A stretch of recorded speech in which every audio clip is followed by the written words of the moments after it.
Welcome to Healthy versus Toxic, the podcast where licensed mental health professionals explore what makes a relationship healthy or unhealthy or even abusive, all from a scientifically informed perspective. Hello, this is Dr. Grande. Today's question asks if I can take a look at the characteristics of a husband who is narcissistic. So in this video, I'll be focused on a husband and wife relationship, in theory one that is relatively stable, not a new relationship or a relationship that is dissolving, but rather one where there's an expectation that the couple is going to remain together. Now, this of course could apply to any long-term partnership between a man and a woman, whether or not the couple was married. So I'll answer this question by looking at the 10 signs of a husband with narcissistic traits. There are, of course, a lot of signs. These focus on narcissistic behaviors that would directly be observable by the wife. So to get started here, what is narcissism? Well, I've covered this many times, so I'm just going to give a quick review here. With narcissism, we see self-centeredness, we see a need for admiration, a sense of entitlement, and somebody who's low on agreeableness. Now, there are two types of narcissism: grandiose, also called overt, and vulnerable, also called covert. Somebody can have really mostly grandiose or mostly vulnerable traits, but most narcissists have some characteristics from both types. With grandiose narcissism, we see characteristics like being arrogant, highly self-confident, being resistant to criticism, and being callous. And with vulnerable narcissism, we see characteristics like distrusting other people, feeling insecure, having a lot of resentment, feeling a lot of shame, and being hypersensitive to criticism. Most of the signs that I'll cover here are more related to grandiose narcissism as opposed to vulnerable narcissism. As I go through these signs, when I use the term husband, I'm talking about the husband with narcissistic traits. And when I use the term wife, I'm talking about a wife who is not narcissistic. So sign number 1, we see here we have infidelity, and this is kind of wrapped up with fantasy, right? So to the narcissistic husband, the wife is really never good enough, never attractive enough. She's not an ideal partner. He thinks he can do better. He believes he deserves to have a better wife. Again, sense of entitlement. So if you combine this dissatisfaction with the fantasies of success, power, wealth, and the ideal love that we see associated with grandiose narcissism, it's a recipe for an affair. Now, having an affair by itself is actually quite destructive, but with a narcissistic husband, it's really beyond that. He maintains a belief that he has a right to have additional romantic partners. So he's really not doing anything wrong in his mind. So again, here we're seeing that sense of entitlement being quite pronounced. At an extreme level, the husband is offended that the wife could possibly believe that she's good enough to the extent where he would not have to have additional relationships. Sign number 2, the husband wants to control his wife's appearance. So the husband wants attention from others, and of course has the fantasy of the ideal love that I talked about before. Therefore, he wants the wife to look a certain way, to be exceptionally attractive and appealing, even to other men.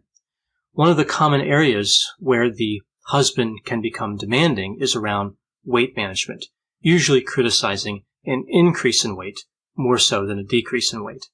We see no insight here, no compassion, no recognition that weight management can be very difficult. Rather, we just see criticism, guilt trips, and a general attitude of disgust toward the wife. Interestingly, if the wife suggests that the husband do something to increase his physical attractiveness, like, I'll work on this if you work on that type of a situation, this is offensive to the husband. Moving to sign number 3, we see that emotional needs are not attended to. So, whenever the wife might be upset about something, no matter how legitimate the feelings are, the husband is not going to be supportive. We see a lack of empathy, which of course is very common with narcissism. We also see an unwillingness to even get involved with the exploration of feelings. Part of this comes from a lack of depth, but also this comes from self-centeredness. If the emotions that the wife is experiencing interfere with something the husband wants, then his behavior might be even more destructive than just simply ignoring the wife and not engaging her in a conversation. He might also go on the offensive. He might criticize her for being weak and emotional. So again, here we really see no true connection. The husband is callous and emotionally distant. Sign number 4 applies to a marriage or a long-term relationship that involves children. We see with this sign, the husband encourages the children to disrespect the wife. So the husband not only tries to manipulate the wife directly, which we'd expect from somebody who's narcissistic, but he also tries to manipulate her indirectly by manipulating the children into disrespecting the wife. So he's really encouraging the children to take sides with him against the wife. Some of this could be just plain envy. He wants the admiration. The kids admire the wife. So for the husband, this means he's not getting as much admiration as he believes he should be getting. Narcissists do not like to share, even if we're talking about a resource that really cannot be depleted. For example, children could admire both a mother and a father.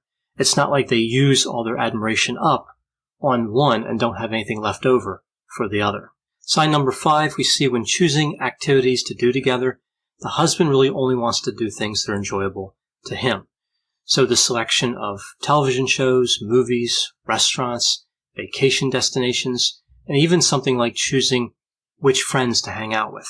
There's no give and take. He's always going to have a reason why the wife's selections don't work and why his selections make sense. So in this situation, the wife might find herself really going out and engaging in activities alone. She finds herself going places alone all the time. But when the husband wants to go someplace, she goes with him because he demands that. Again, this is very consistent with narcissism. Moving on to sign number 6. The narcissistic husband is extremely jealous of other men. Now, one common behavior we see related to this sign is for the husband to scrutinize the wife's conversations with other men.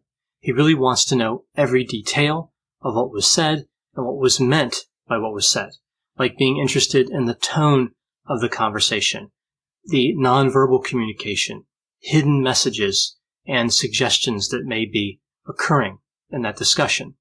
And typically how this plays out is that the husband keeps on asking until he finds something to latch onto, even if the conversations are really innocuous. So essentially he's just conducting an interrogation, waiting for some sort of slip-up or looking for an opportunity to make a misinterpretation. So when he finds something he can latch onto, he's going to accuse the wife of being interested in another man, spending too much time with another man, or getting too close to another man. The husband is going to provide reasons why he is a better choice as a mate than another man, even though the wife isn't requesting that information. Sometimes this can escalate to where the husband demands that the wife not have any contact with other men, which of course can be very disruptive. It can mean the wife leaves the workforce or abandons other social activities. So there's an isolation component with this particular sign. Now moving on to sign number 7. The husband is envious of the wife's success. So I want to clarify the difference here between envy and jealousy.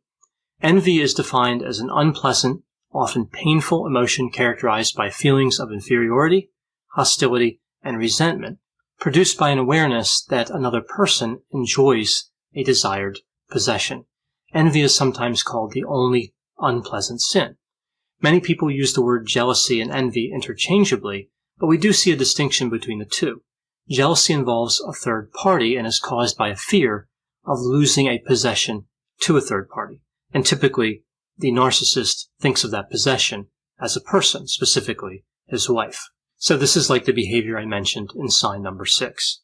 So the husband is envious of the wife's success across many domains. Financial success, even if that financial success helps the narcissistic husband.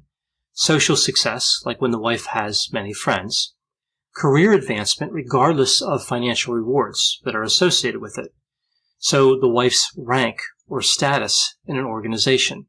The husband may suggest that the wife's job title is inflated, so he may try to minimize her accomplishments. So he might say, they call you a manager? Who do you manage? Or the husband may make fun of the job titles the wife has.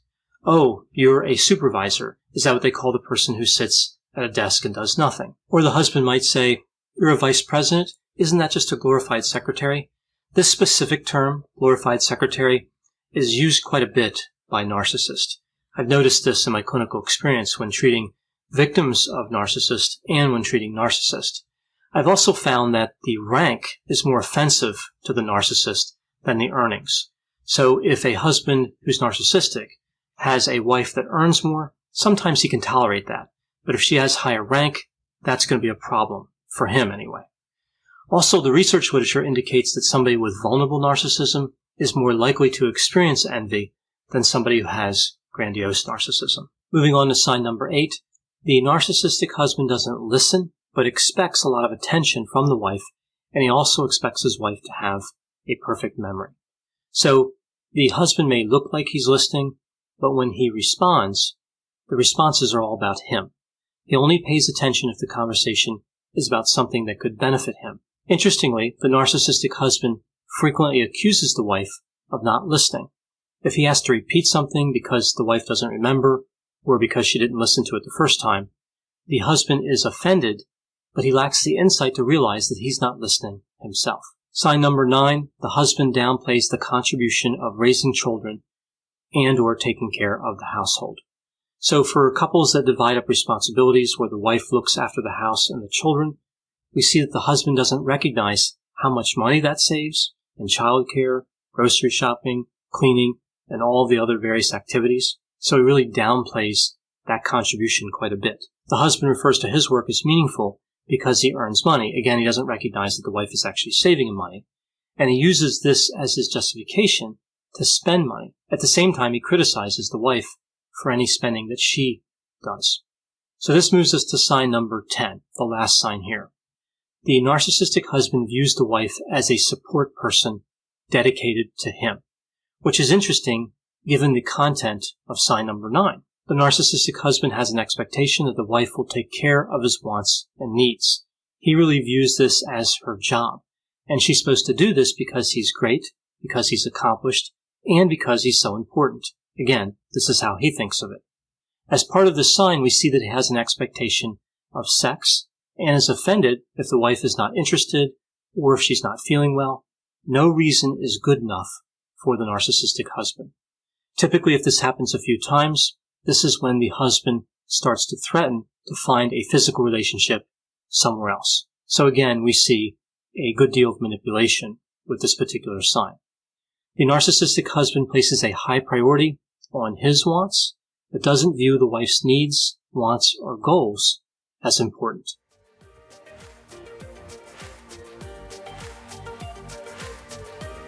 Thanks for listening. This has been a production of Ars Longa Media. The producers for this show are Christopher Breitigan and Madison Linden. The executive producer is Dr. Patrick Beeman. For more content, please visit our website at arslonga.media. To leave feedback or suggestions, send an email to info@arslonga.media. To find more content from Dr. Grande, including a link to his YouTube channel and his other Ars Longa podcasts, visit our website at arslonga.media. This podcast is intended for informational purposes only and should not be construed as medical or mental health advice. Ars Longa, Vita Brevis.